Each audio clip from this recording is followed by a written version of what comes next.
먼저 코로나19 상황부터 살펴보겠습니다. 어제 확진자는 3명, 이틀 연속 국내 발생은 1명도 나오지 않았습니다. 생활 방역 전환을 앞두고 좋은 신호가 계속되고 있는데요. 중앙방역대책본부 100일을 맞았습니다. 이틀 연속 국내 확진자 제로, 중대본 100일 선물이 아닌가 싶습니다. 신규 확진자 3명도 모두 해외에서 유입된 확진자들이고요. 77일 만에 최저치를 나타냈습니다. 이제 내일부터 생활 방역 체제로 들어가게 되는데 사회적 거리 두기, 생활 속 거리 두기로 이제 바뀌게 됐습니다. 마스크 오브제는 계속 유지가 되고요. 이제 개학도 다가오고 있습니다. 일단 오는 13일 고등학교 3학년부터 순차적으로 개학을 하게 되는데 먼저 중대본 발표 내용부터 들어보시죠. 오늘도 해외 유입 사례 외에 지역 사례는 발생하지 않은 것으로 나타났습니다. 지금의 코로나19 감염 발생 규모는 국민 여러분들이 지난 3월 22일 이후 고강도 사회적 거리 두기에 노력한 결과이며 전적으로 국민 여러분들의 덕분입니다. 그럼에도 불구하고 방역 당국으로서는 지역사회 어딘가에서 특히 취약 집단이나 사각지대나 또는 진단이나 검사를 받지 않고 있는 집단 중에 조용한 전파가 계속되고 있을지도 모른다는 그런 생각 때문에 긴장을 놓지는 못하고 있습니다. 자, 최명기 원장님, 일단 내일부터 이제 생활 속 거리 두기로 바뀌게 됐는데 이틀 연속 국내 확진자 제로, 상당히 기대해 볼 만한 수치 아니겠습니까? 네, 국내 확진자가 현재 제로이긴 하지만 그럼에도 불구하고 아마 무증상 환자가 있을 가능성을 완전히 배제할 수는 없습니다. 그러나 이 정도 숫자라고 하게 되면은 서로 감염자가 있다 하더라도 동선을 파악해서 그 다음에 전파를 차단할 수 있고, 그리고 아무래도 감염자 수가 확진자 수가 낮으면 낮을수록 집단 감염의 가능성은 더욱더 낮아지거든요. 그런 점에서 아주 좋은 신호라고 생각이 됩니다. 예, 이렇게 확진자가 많이 줄게 된 것, 물론 그동안에 정말 열심히 땀 흘리면서 싸워왔던 의료진, 자원봉사자 또 생활 속 거리 두기까지 우리 국민들이 잘 실천한 것 있지만 질병관리본부 우리가 역할 참 평가할 만하죠. 오늘 마침 100일을 맞았다고 하는데요. 네, 이런 경우에 제일 중요한 게 결국 일관성인 것 같아요. 중간에 감염자 수가 줄어들건 감염자가 확 늘어나건 일관성을 유지하는 건데 질병관리본부가 이번에 진짜 일관성 있게 전혀 흔들리지 않고 계속 이렇게 처음에 생각한 방역 대책을 갖다 한 점이 저는 굉장히 주요했다고 생각이 되고요. 또 중간에 우리나라도 제일 처음에는 증상이 있는 사람만, 외국에 갔다 온 사람만 검사를 했을 때가 있었거든요. 그 시점에서 어느 순간 질병관리본부가 외국에 다녀오지 않더라도 단지 접촉에 의심이 있는 것만으로도 검사라는 거로 방향을 전환했을 때가 있었어요. 저는 그 전환했던 시점이 굉장히 커다란 우리의 방역이 잘 되게 된 전기였다고 저는 생각합니다. 예, 오늘 문재인 대통령도 방역대책본부에 떡, 과일, 도시락 700인분을 보내서 격려했다고 하는데요.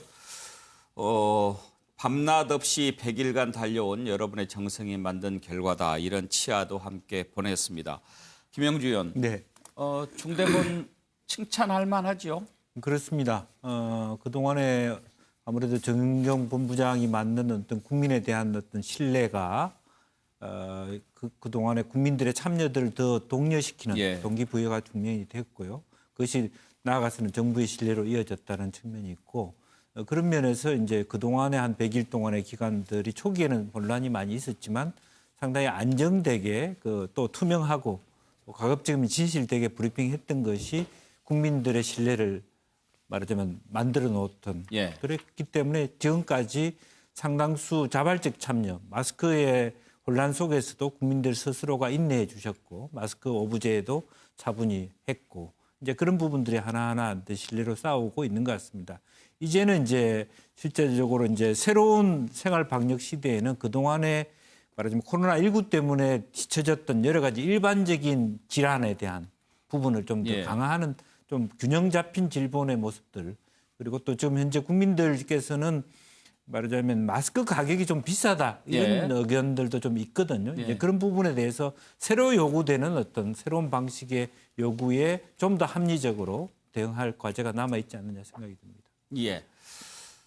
중대본이 코로나19 정례 브리핑에서 여론조사 결과를 하나 발표를 했습니다. 중대본이 그동안 쭉 브리핑을 해왔는데 그 질병관리본부에 대해서 신뢰하느냐 하는 여론조사 결과 신뢰한다가 75.3%로 나타났고 신뢰하지 않는다는 3.9%에 그쳤습니다. 그 정도로 질병관리본부의 매일 오후 2시, 오전 10시 브리핑을 국민들이 신뢰하고 있고 또 도움이 많이 됐느냐 하는 그 질문에 대해서도 70% 이상이 도움이 됐다 이렇게 평가했습니다.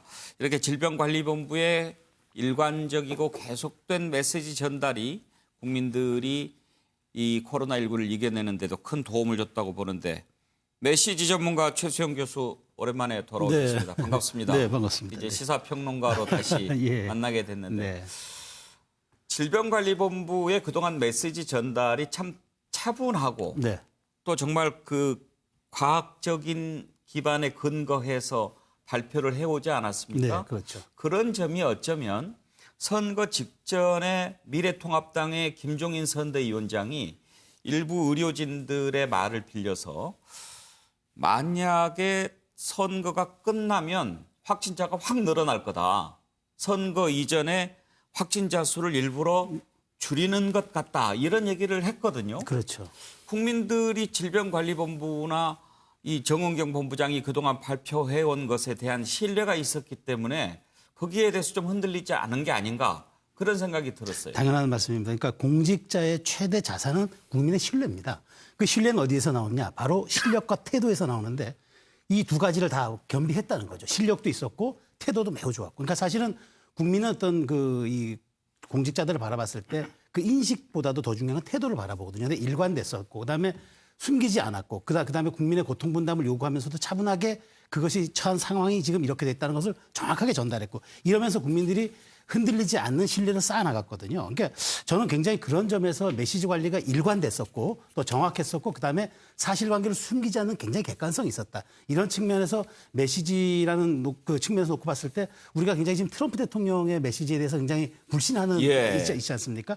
그런 측면에서 놓고 보면은 그러니까 우리가 한국에서 이른바 K방역이라는 신조어가 나올 만큼 굉장히 그것은 세계적으로도 인정을 받았고 또 더군다나 제가 어떤 그 유튜브 방송을 봤다니까 의료계인데 그러니까 예. 이렇게 써 있더라고요. 우리는 정은경 보유국이다. 네, 네. 그런 어떤 제가 그래요. 그 표현까지 봤는데 참 그런 표현은 국민들이 갖고 있는 신뢰와 어떤 그 아낌없는 무한 애정을 보여준 대표적 사례가 아닌가 저는 그렇게 생각을 합니다. 네, 정말 칭찬할 만한 질병관리본부다라고 할 수가 있겠습니다.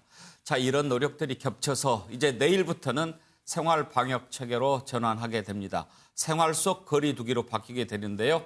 당국의 발표 내용 한번 들어보시죠. 내일은 사회적 거리두기에서 생활 속 거리두기로 전환하는 첫날입니다. 생활 속 거리두기로의 전환은 코로나19 이전의 일상으로 돌아가는 것이 아니라 일상 속에서 거리두기를 실천하는 새로운 사회 규범과 문화를 만들어가는 것입니다. 일상생활과 사회경제활동을 보장하되 국민 개개인과 우리 사회 모두가 스스로 방역을 책임지는 방역 주체가 된다는 의미입니다.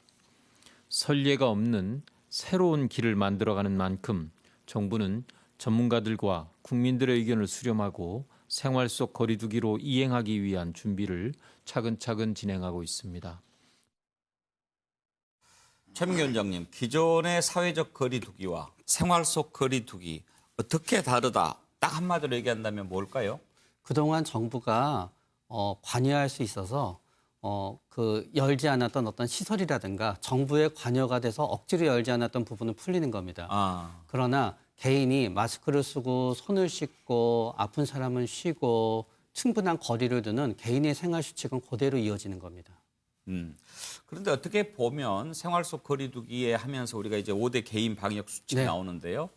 아프면 일단 집에서 3, 4일 정도 머물고 밖에 나가서는 적어도 1m 이상 거리를 네. 두고 30초 흐르는 물에 손 씻고 기침은 옷 소매하고 마스크 쓰고 그리고 공간을 매일 2번 이상 환기해주고 이런 게 코로나19를 떠나서 이제 앞으로 생활의 어떤 기준이 돼야 되지 않는가 그런 생각도 듭니다. 맞습니다. 저거는 생활의 기준이면서 우리가 살아가면서 누려야 되는 사실 권리이기도 합니다.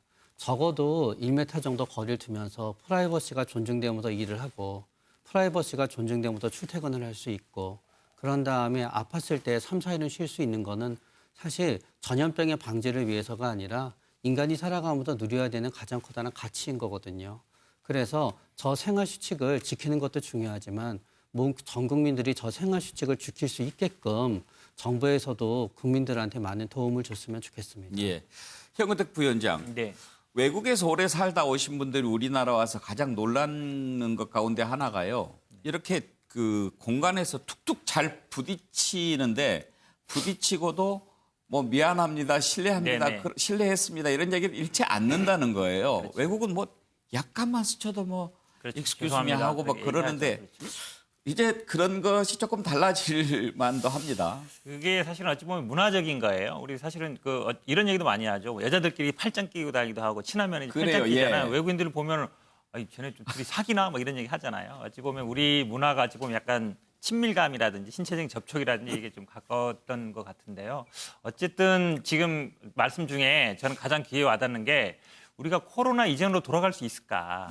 왜냐하면 지금 백신이라든지 만약에 뭐 치료제가 개발되면 모르겠지만 만약에 그게 안 된다 그러면 코로나 이전으로 돌아가는 건 어찌 보면 불가능할지도 모른다. 예. 이제 받아들일 수밖에 없을 것 같아요. 그러면 말씀처럼 아프면 쉬어야 된다든지 아니면 사람들과의 접촉 우리가 매일 뭐 회식도 하고 아니면 뭐 노래방 가서 놀기도 하고 뭐 이런 문화잖아요. 어찌 보면 흥에 있는 문화인데 그런 게 이젠 불가능하지 않은가라고 생각이 들어요. 그래요. 그래서 이제 코로나 이전과 이후 좀 세대가 달라지지 않을까라고 보고 있습니다. 김영주 의원, 그대 다시는 고향에 가지 못하리 이런 책 제목이 생각이 나네요. 이제 그렇습니다. 이제 그 사회적 거리두기가 하나의 제도의 측면이 있었다면 이제 지역에서 새롭게 만드는 거리두기는 이제 습관과 문화거든요. 예. 그러니까 앞으로 21세기가 그 전에 그런 질문이 있습니다. 최근에 가장 미국에서 인기 있는 학과가 기후학과라는 얘기를 들었어요. 그래서 왜 기후학과일까를 궁금했는데 지금 코로나 때문에 그 느낍니다. 그러니까 기후의 변화, 습성의 변화, 질병의 변화 이런 것들이 사실은 주기적인 웨이브로 우리한테 오는 것이 일상화된다라고 하는 것은 실제적으로는 이게 이번 겨울에 또 새로운 웨이브가 되고 지금 오히려 다시 한번 이제 중국 중심으로 퍼졌다면 이제는 아프리카 역으로 오는 것이 일상화된다면 예. 이것 자체를 하나 일상적인 패턴으로 보고 문화로 보고 새로운 습관으로 우리가 받아들여야 될 그런 이제 그 상황에 놓이지 않는가 예. 그런 생각이 듭니다. 서정욱 변호사, 정말 엄청난 변화가 올 것 같아요. 보니까 미국의 투자 귀재 워렌 버핏이 항공사 주식을 수조 원 손실을 보면서 다 손절매했다고 합니다. 다시는 비행기가 그렇게 활발하게 돌아다니는 세상이 오지 않을 거다. 그런 얘기도 하더라고요. 근데 또 어떤 그 전문가의 칼럼을 보면요. 오히려 이제 완전히 극복되면 항공 수요가 더 늘어날 수도 있다. 오히려 이제 그 위기가 기회다. 뭐 이런 글도 있기 때문에. 누가 맞는지 봐야 되겠고. 그런 게 지켜봐야 되고요. 저는 사회적 거리두기하고 생활 속 거리두기. 딱 이게 하나의 차이를 한 단어로 한다면 방역의 주체가 누구냐. 사회 속의 거리두기는 국가 이게 강력한 공권력이 방역의 주체라면 이제 생활 속 거리두기는 국민 개개인이 한 사람 한 사람이 다 이게 방역의 주체가 돼야 된다. 이렇게 저는 보고요. 그런데 이제 문제는 경제와 코로나 두 마리의 토끼를 다 잡아야 되는데 두 마리 토끼 다 잡는 게 쉽지는 않습니다. 그래서는 오히려 이게 국민들이 더 경각심을 가지고 코로나도 이게 예방하면서 예. 여기 경제도 살리는 그 두 마리 토끼 네. 그걸 이제 나아가야 된다는 거죠. 예, 아주 공감이 확 가는 그런 말씀입니다. 자, 이제 그러면서 우리 그 단계도 그동안 이제 심각 단계를 계속 유지해 왔는데요. 이 위기 단계를 조금 하향 조정할 것 같습니다. 하기로 했지요. 그 발표 내용도 한번 들어보시죠. 지금 이러한 그 상황에 대해서는 위기 단계의 조정에 대해서는 그 아직 구체적인 절차가 진행되었다기보다는 관련된 의견들을 전문가들의 의견을 중심으로 해서 수렴을 하고 있습니다. 그러한 의견들이 수렴이 되고 나면 질본의 위원회 평가가 진행이 돼야 그 뒤에 뭐 조정 등이 필요할지 또 조정이 이루어질 수 있을지를 검토하게 될 거라는 점을 말씀을 드립니다. 경계로 전환된다 하더라도 그 경계로 위기 등급 조정에 따라서 자동적으로 정부가 취하는 정책이 폐지되거나 축소되거나 변경되는 것은 거의 없을 것으로 생각을 합니다. 오히려 이 위기 등급보다는 각각의 그 정책적 조치들이 어떠한 그 필요성을 가지고 있는지 이러한 여부 등을 보고 판단을 하리라고 봅니다. 원장님은 위기 경보 낮추는 것에 대해서 어떻게 생각하십니까? 그러나 적어도 사회적 거리두기가 해제가 된다는 거는 감염의 조건이 달라지는 거거든요. 그 조건 아래에서도 감염자 수가 뭐 한 자리 숫자를 2주면 2주 유지하는가를 본 다음에 결정이 되지 현재 사회적 거리두기에서 생활방역으로 옮기자마자 위기 수준이 낮아질 거라고 생각되지는 않습니다. 그러면은 지금 심각 단계를 당분간은 더 유지해야 된다라고 생각하십니까? 네. 계속 유지하는 것과 경계로 한 단계 낮추는 것 어떤 차이가 있을까요? 사실은 그 낮추는 게 정부의 정책과 연관이 됐을 때 의미가 있는데요. 방금 우리가 그 인터뷰에서도 발표에서도 봤듯이 일단은 또 낮춘다 하더라도 거기에 자동적으로 정부의 정책이 또 연동되지는 않는다고 또 전제가 있습니다. 예. 그러나 일단은 그거를 낮춰야지 거기에 따라서 정부의 전체적인 정책이 조금은 더 열리는 쪽으로 옮겨질 수 있는 거죠. 최수영 평론가, 네. 이 경보를 낮추는 것이 심리적으로 오는 부담도 크게 다르기도 하지만 실제로 경제나 이런 것에 미치는 영향도 무시할 수 없을 거예요. 사실 정부가 지금 고민하는 지점이 저는 바로 거기에 있을 거라고 봅니다. 그러니까 지금 우리 경제가 사실 이제는 이제 화두로 떠오르고 있잖아요. 이제 사실 총선 이후가 이제 되고 나니까 이제는 정치적으로도 크게 개입할 수 있는 이제 조건들이 많이 또 없어요. 그렇다면 지금이 만일 적기라는 거죠. 그런데 만일 여기에 또 정치가 개입해서 방역을 흐트러뜨려 놓았다. 이런 비판에 직면할 수도 있기 때문에 정부가 하는 고민이 있는 것 같은데 저는 어찌되었건 지금 국민의 어떤 수준을 믿고 가는 게 맞다. 그러니까 예. 과도한 공권력으로 이제까지 잘 방역을 해왔다면 이제는 시민의 의식을 믿고 정부가 좀 그 간섭과 제재를 조금 최소화하는 방안에서 생활 방역으로서의 어떤 그런 캠페인 이런 쪽으로 조금 방향을 가지고 가는 게 맞지 않느냐. 저는 그렇게 생각을 합니다. 예. 자, 위기 경보 낮추는 것 생각해 봤고요. 이제 개학이 다가오고 있습니다. 일단 13일부터는 고등학교 3학년 시작하게 되는데 개학과 관련해서는 또 어떤 부분들을 조심해야 될까 생각해 봐야겠습니다. 지금 달력을 보고 계신데 고등학교 3학년 우선 하고 그리고 고등학교 2학년, 중학교 3학년 그런데 이제 초등학교는 저학년 먼저 개학하게 됩니다. 아무래도 초등학생들은 집에서 가르치는 것이 좀 어렵고 돌봄 서비스도 있고 유치원과 함께 20일 날 하기로 했는데요. 이런 부분들 할 때 어떤 점을 조심해야 될까? 질병관리본부의 걱정 한번 들어볼까요? 등교 개학 이후에 학교 집단 발병 가능성에 대해서는 가능성이 높지는 않지만 있다라고 보고 있습니다. 그래서 그거에 대비하기 위해서 등교 이후에 그 학교에서의 감염병 예방 대책을 교육부와 또 방역 당국이 지침과 또 발생했을 시에 조치하는 그런 역학조사 및 관리 지침도 마련하고 또 모의훈련 등을 하는 등을 준비를 진행하고 있는 그런 상황입니다. 원장님, 일단 학부모들은 기대 반, 우려 반 지금 이런 심정인 것 같습니다. 네, 아무래도 아이들이 학습을 하는 게 집에서 학습하는 게 아무래도 학교에서 가서 학습하는 것보다는 학습의 어떤 그 강도가 떨어지니까요. 그런 점에 있어서는 또 기대하는 편이 있는데 그래도 확률상으로는 모든 학부모님들이 우리 아이들이 감염될 확률이 거의 천문학적 숫자라는 걸 전부 알긴 합니다. 그러나 막상 감염이 되면 어떡하나 하게 되는 두려움이 있습니다. 예.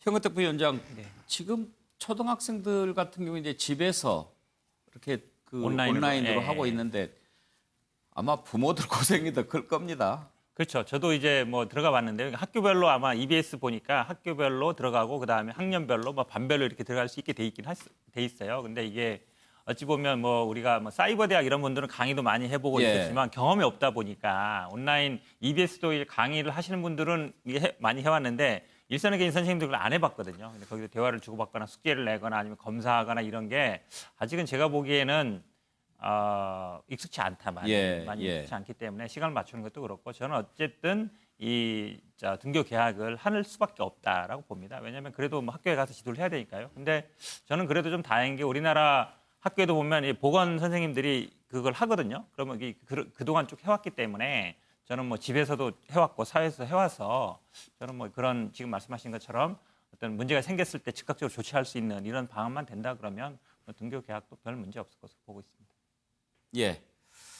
자, 개학을 앞두고 있는 어린이들, 오늘 어린이날을 맞이해서 청와대가 랜선으로 어린이를 초청했습니다. 사뭇 다른 모습인데요. 항상 어린이날 청와대로 녹지원에 어린이들 불러서 이렇게 함께 대통령이 축하해주고 선물도 주고 그러지 않았습니까? 그런데 이번에는 직접 만날 수 없어서 랜선으로 초청했는데 그 영상을 잠깐 한번 보시죠.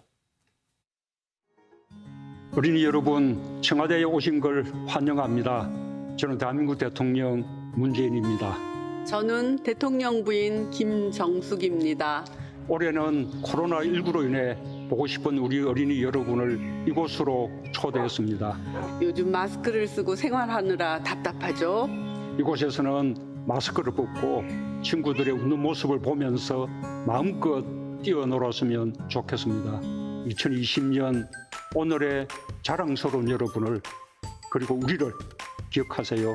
어린이날을 진심으로 축하합니다. 이 영상이 집에서 시간을 보내는 어린이 여러분에게 힘이 되었으면 좋겠습니다. 참고 견디는 여러분들이 너무 자랑스럽습니다. 함께 코로나19를 이겨내 주어서 고맙습니다. 사랑합니다. 네, 청와대가 아이디어를 냈군요. 최수영 평론가 네. 청와대에 계실 때 네. 어린이날이면 이렇게 어린이들 항상 그렇죠. 불러서 네. 선물도 주고 그랬죠. 녹지원에서 아주 거대한 행사를 하고 그다음에 네. 제가 기억에 이제 아주 그 애들이 가장 그 당시에 좋아하는 예. 핫한 아이템들을 골라가지고 또 그리고 사회도 연예인 중에서 가장 어린이들과 잘 소통할 수 있는 그런 연예인들 섭외해가지고 그렇게 진행했던 기억이 납니다. 오늘 저 아이디어 어떻습니까? 저도 이게 확실하게 이제 코로나19에 대한 어떤 그 어린이날이기도 하지만 이게 아마 추세 같은 게 우리가 IT 강국 아니겠습니까? 예. 그러면서 이제 이런 쪽으로 청와대가 어쨌든 안 할 수도 없고 처음에 하려면은 어디까지 해야 되나 고민이 많았을 텐데 이렇게 이제 랜선 어린이날이라는 진짜 아주 기발한 아이디어를 냈는데 제가 보기에 이 상황에서 아주 그 정말 걸맞는 아이디어 하나 잘 골라낸 것 같습니다. 아마 홍보라인들이 머리를 많이 쥐어짜냈을 텐데 결과가 괜찮은 것 같습니다. 김영주 의원은 어떻게 평가하세요? 그래서 아무래도 이제 불가피하게 이제 뭐 지금 오늘의 현상이 그런 거니까요. 그런데 이제 방금 말씀하셨다시피 IT 강국다운 어떤 모습들을 보고 지금 전 세계가 한국 정부가 또 어떤 식으로 어떤 그 대응하는가를 다 보고 있습니다. 예. 그런 면에서 상당히 좋은 모델을 제시한 것 같기도 하고 또 실제적으로 이런 부분들이 마지막 장면을 보니까 그래도 이제 뭐 대통령님이라고 느껴짐보다는 할머니, 할아버지 느낌들이 싹 살고 마무리 부분이 훈훈하게 느껴지네요. 예. 네. 요즘 코로나19가 밖으로 온 모습들이 참 많습니다. 서정 변호사 어떤 그 트롯 프로그램도 보니까요. 이제 방청객들을 불러 모을 수가 없기 때문에 이렇게 온라인으로 연결해서 공연도 하고 그러더라고요. 그렇죠. 저도 이제 이거 아주 긍정적으로 상당히 좋은 아이디어다 이런 생각이 들고요. 예. 그 자세하게 유튜브를 보면 그 대통령의 뭐였잖아요. 찡찡인지 그런 데 반려묘 있죠. 예. 이런 것도 이게 놓고 그리고 이제 청와대 전경이나 그림까지 아주 이게 세세하게 묘사가 잘 돼 있습니다. 예. 실제 가상 체험하듯이 저는 상당히 좋은 아이디어고 지금 이게 코로나 위기에 맞는 이런 생각이 들어 홍보 수단으로. 제가 뉴스와이드 계속 진행하면서 서정욱 변호사가 청와대 칭찬하는 건 처음 들어본 것 같은데요. 잘하는 거는 이게 잘하는 거죠. 예. 자, 우리나라 상황 이것저것 살펴봤고요. 미국 한번 가보겠습니다. 미국은 지금 정점은 지났다고 하지만 사망자가 10만 명에 이를 거다. 이런 또 전망이 나오고 있습니다. 뉴욕타임스가 미국 질병통제예방센터의 분석 자료를 입수해서 보도한 건데요. 사망자가 하루 3천 명까지 늘어날 수도 있다. 하루 신규 확진자는 20만 명. 그리고 경제활동을 재개하면 사태가 더욱 악화할 수 있다. 이런 보도를 했는데 백악관이 발끈했습니다. 이건 공식 자료도 아니고 아직 분석도 안 한 거다라고 하면서 부인했는데 지금 이런 분석이 있을 정도로 상황이 그렇게 안정되지 않고 있습니다. 트럼프 대통령도 지금 처음에는 5만 명 얘기하더니 지금은 10만 명 갈 수 있다 이런 말을 별로 부담 없이 하고 그렇습니다. 한번 들어보시죠. You make me sick. That's disrespectful because you wouldn't wear a mask. You put so many people at risk. We're so far ahead of any vaccine ever in history. I think we're going to have a vaccine. I'm telling you, by the end of the year, I think we're going to have a vaccine. 예, 지금 미국 상황을 한번 보겠습니다. 현재까지 누적 확진자가 120만 명을 넘어섰습니다. 사망자는 7만 명에 육박하고 있는데요. 지금 이런 상황이 더 나빠질 수도 있다라는 전망이 나오고 있기 때문에 걱정입니다. 원장님 보시기에 그 CDC 분석 자료 어떻게 보세요? 그러니까 모든 전염병은 환자가 많은 곳에서 환자가 없는 곳으로 흘러들어가게 됩니다. 그래서 지금은 이제 대도시가의 전염병이 코로나19가 제일 많은 거고요. 문제는 그게 인구 밀도가 희박한 지역에 어느 정도까지 흘러들어가느냐가 제일 중요한 것 같습니다. 예. 거기에 대해서 확률을 갖다 어떻게 개선할 수 있는 방법이 없다가 보니까 최대 많은 확률부터 최소 적은 확률까지 굉장히 많은 어떤 확률들이 얘기가 많이 나오게 되는 것 같습니다. 예. 지금 이제 이 와중에 트럼프에 이어서 폼페이오까지도 중국을 공격하고 있습니다. 중국의 우한 바이러스 연구소에서 처음 시작이 된 거다라고 얘기를 하고 있는 건데 지금 이제 희생양을 중국으로 좀 삼으려고 하는 거 아니냐 이런 정치적인 해석이 나오고 있습니다. 그렇지만 중국은 강하게 반발하고 부인하고 있는데 WHO도 중국 편을 들고 있습니다. 관련된 내용 한번 들어보시죠. That we are certain, I can tell you that there is a significant amount of evidence that this came from that laboratory in Wuhan. They tried to put it out. It's like a fire. You know, it's really like trying to put out a fire. In other words, they knew they had a problem. I think they were embarrassed by the problem, very embarrassed. 원장님 듣기에는 어느 쪽 주장이 맞는 것 같습니까? 많은 분들은 저에 대해서 너무 중국 편을 든다고 할지 모르겠지만 중국이 했다는 결정적인 증거를 갖고 있는 부분은 현재 없다는 생각이 듭니다. 그런 다음에 만약에 저게 미국이랑 중국이랑 굉장히 우호적인 관계였는데 전 트럼프 대통령이 저 얘기를 꺼냈다 그러면 신뢰도를 굉장히 많이 가질 겁니다. 화웨이 사태부터 시작해서 미국과 중국은 어떤 의미에서 굉장히 관계가 안 좋았거든요. 그 일맥에 있고 또 과거에도 미국은 이라크에 화학무기 시설이 있다고 해서 이라크에 군사작전을 취했는데 결과적으로 결정적인 증거를 찾지 못했던 과거가 있습니다. 그런 어떤 미국의 과거와 봤을 때는 우리도 굉장히 중국에 대해서 감정이 좋지는 않기 때문에 중국에서 연구소에서 흘러나왔을 거다라고 믿는 분들도 많고 그게 사실일 가능성도 있으나 현재까지 증거가 없기 때문에 저는 일국의 대통령이 명백한 증거가 없이 얘기를 하는 것은 맞지 않다고 생각이 되고요. 빨리 증거를 갖다 확인해서 밝혀졌으면 하는 게 제 마음입니다. 김영주 의원은 어떻게 보십니까? 그래서 이제 어쨌든 트럼프가 주장하는 것은 단순히 트럼프뿐만 아니라 영국, 미국 그리고 이제 그 호주, 뉴질랜드 같은 어떤 그런 나라들의 공동의 어떤 정보망에 의해서 실제로 트럼프는 1월 20일경부터 그런 얘기를 시작했죠. 우한의 중국의 얘기 그런 어떤 증거가 있다. 실제적으로 보면 그때 은폐를 축소하면서 수입을 중단하고 실제적으로 자기가 필요한 물건, 마스크라든지 그런 기자재들은 많이 샀을 것이다. 하나의 자기네들의 어떤 의혹들을 모델링하는 것이었다. 그렇게 보여지고요.